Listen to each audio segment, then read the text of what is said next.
Possible na tatay niya si Mr. Feng? Ken Dorson, right? Do you know me? Your dad, it's my best friend. Since childhood. Ken, are you okay?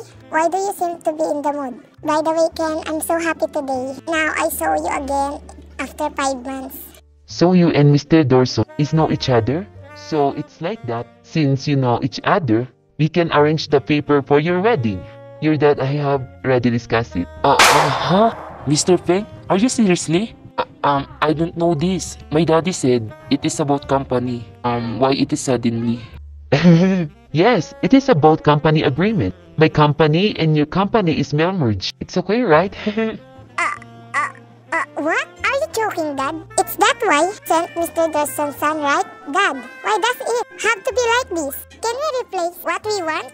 What are you saying, daughter? It is good for you. There is nothing wrong with them being the part of family. So what is problem? Don't argue anymore. Mr. Peng, I understand. I will talk to dad about this. So don't argue anymore. It's okay. That's it. Let's try this. Oh, thank you, Mr. Peng.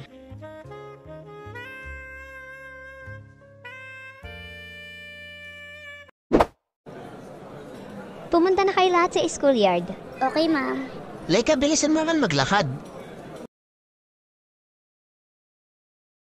Clay, kamusta ka na? Maayos na ba ang pakiramdam mo? Oo, Chloe. Actually ngayon, parang gumaan na nga yung pakiramdam ko eh. Dahil ba kay Ken yan? Gumana yung pakiramdam mo dahil wala na nangaasar sa'yo. Hindi O baka siguro nga. Mr. Dorson, thank you for your time, ah. I hope you free next time.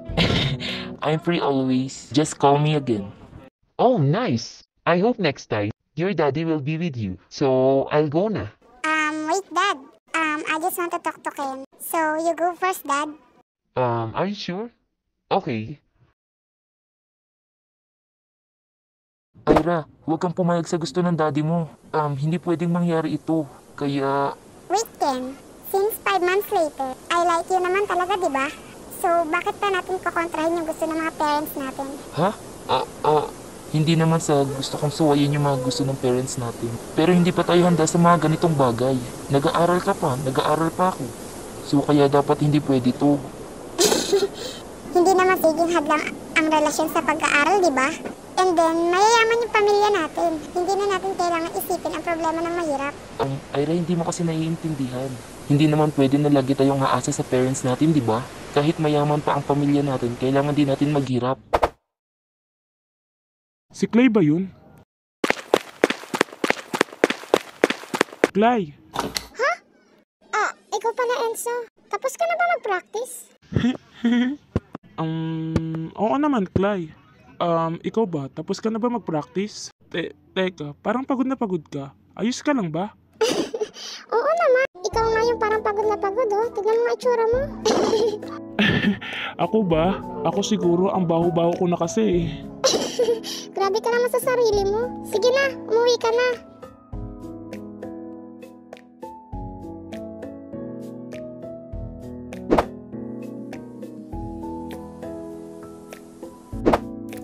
Sana sumagot si dad.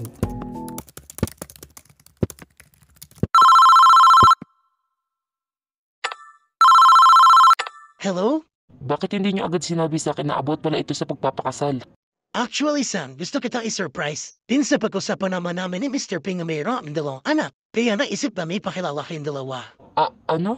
It is part your plan? Dad, alam niyo naman na nag-aaral pa ako. Yes, I'm over. So ka-college ka na rin naman. And then para mapalakas ang company natin. Dad, seriously? Mas iniisip niyo pa yung kumpanya kaysa sa akin? Son, para sa future mo naman to. Dad, hindi na ako bata para kayo pa ang magdesisyon sa akin. Teka, anak, tinatanggi mo ba ang opportunity na to? It is good for you. And then, paano natin mababawatatanggi yung kumpanya natin? Kung mismo ikaw ayaw mo kumilos? I'm sorry, Dad.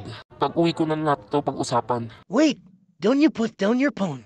Bukas may pagkita ka ulit kay Mr. Feng. Ha? Dad, ano na naman ba to? May siya sabi dyan sa'yo about sa company. Ha? Ba't mong babastusin si Mr. Feng ah? Bakit pa ginagawa sa akin to ni Dad? Guys, nakakainis.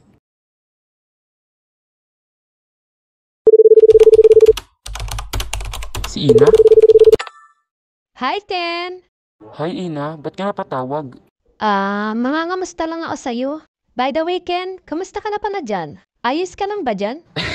Ayos lang naman ako dito Ina. Medyo malungkot lang kasi ako lang mag-isa dito. Ganun ba, Ken? Akala ko pa naman masaya ka dyan. Ayun pala, hindi. Gusto mo ba sundan kita dyan? Nakakatawa ka naman Ina. Kung pwede lang eh. Kaso baka hindi mo kayanin yung lamig dito. Winter nga pala dyan, no? Sayang, gusto ko pa naman puntahan yung sikat na amusement park dyan. Sa susunod, isasama kita dito. Sige na Ina, matutulog na ako. Okay, Ken. Sige, sleep well.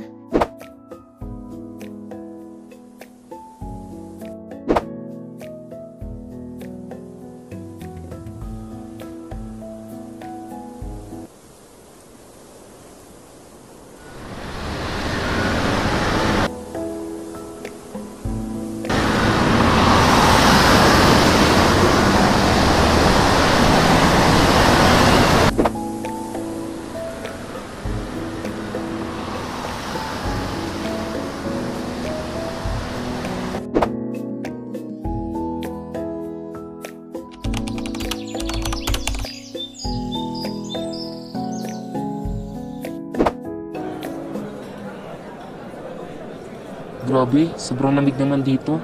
Kamusta na kaya si Clay? Siguro tuwan-tuwa tong si Enzo dahil kasama niya lagi si Clay.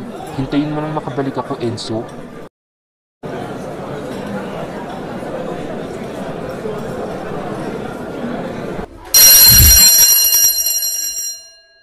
Hoy, Clay, anong ginagawa mo? Wala naman. Medyo naboboring kasi ako. Bakit naman, Clay? Ayaw mo pang pumunta kay Enzo? Uy, baka may something na sa inyo, ah. Ano? Hindi, biro lang.